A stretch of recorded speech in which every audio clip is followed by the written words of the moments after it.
के युवा वोट चोरी होने देंगे? वोट चोरी होने देंगे बिहार के युवा?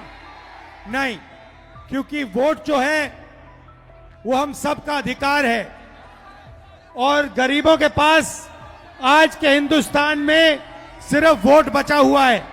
और अगर आपका वोट चला जाएगा, उसके बाद राशन कार्ड, उसके बाद जमीन, सारा का सारा जो आपका है वो चला जाएगा। भाई और बहनों, कुछ सालों से इलेक्शन कमीशन और बीजेपी मिलकर चुनाव चोरी कर रहे हैं। महाराष्ट्र का चुनाव, हरियाणा का चुनाव, मध्य प्रदेश का चुनाव, ये सारे के सारे इन्होंने चुनाव चोरी किए हैं।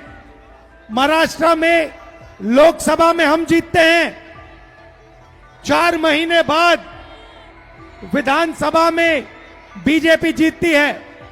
फर्क क्या था? फर्क यह था कि लोकसभा और विधानसभा में 1 करोड़ नए वोटर आए। जिन्होंने लोकसभा में वोट नहीं किया, विधानसभा में वोट किया। जब हमने चुनाव आयोग से पूछा ये कौन है, हमें जवाब नहीं देते। हमने उनसे कहा वोटर लिस्ट दिखाइए, जवाब नहीं देते। हमने उनसे कहा वीडियोग्राफी दिखाइए, जवाब नहीं देते। क्यों? क्योंकि इलेक्शन कमीशन वोट चोरी करवा रहा है।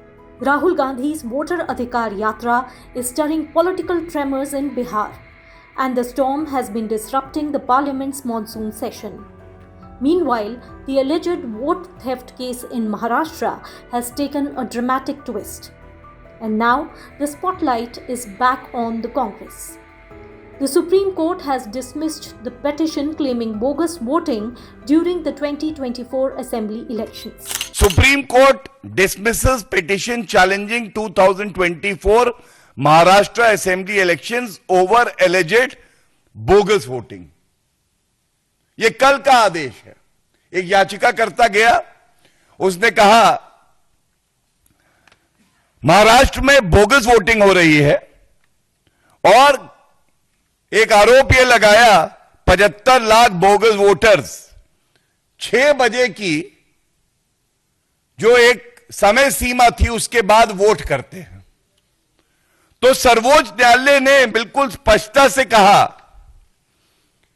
कि इस याचिका में दम नहीं है और उसको निरस्त किया। पहला, ऐसे ही जून 2025 में बॉम्बे हाईकोर्ट में यही याचिकाकर्ता गए थे और याचिकाकर्ता ने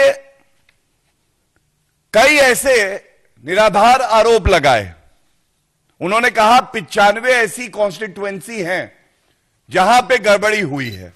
BJP leader Gaurav Bhatia strongly condemned the Congress claims, stating that the opposition misled the public for over 40 hours and attempted to undermine democratic institutions. कैसे झूठ की, मोहब्बत की नहीं, झूठ की एक दुकान या शोरूम चला रहे हैं राहुल गांधी, और इसी से जुड़ा हुआ मुद्दा न्यायालय में जाते हैं तो याचिका निरस्त हो जाती है, चाहे वो सर्वोच्च न्यायालय हो, चाहे वो बॉम्बे उच्च न्यायालय हो। लेकिन बड़ी पीड़ा से मैं एक बात कहूंगा, संवैधानिक संस्थाओं पे बेबुनियाद आरोप लगा दो, उनको नाम दे दो वोट चोरी कमीशन ऑफ इंडिया, तो सबसे बड़ा डकैत, सबसे बड़ा खानदानी चोर जो कि भ्रष्टाचार के आरोप में बेल पे बाहर है, आप देखिए कैसे ये लोग झूठ का व्यापार करते हैं। Meanwhile, BJP IT department in charge Amit Malviya slammed Congress MP Rahul Gandhi over his vote theft allegations in Maharashtra Assembly polls after Lokniti CSDS co-director Sanjay Kumar apologized for the error in his data presented in his X post. 40 घंटे तक ये झूठ परोसा जा रहा था।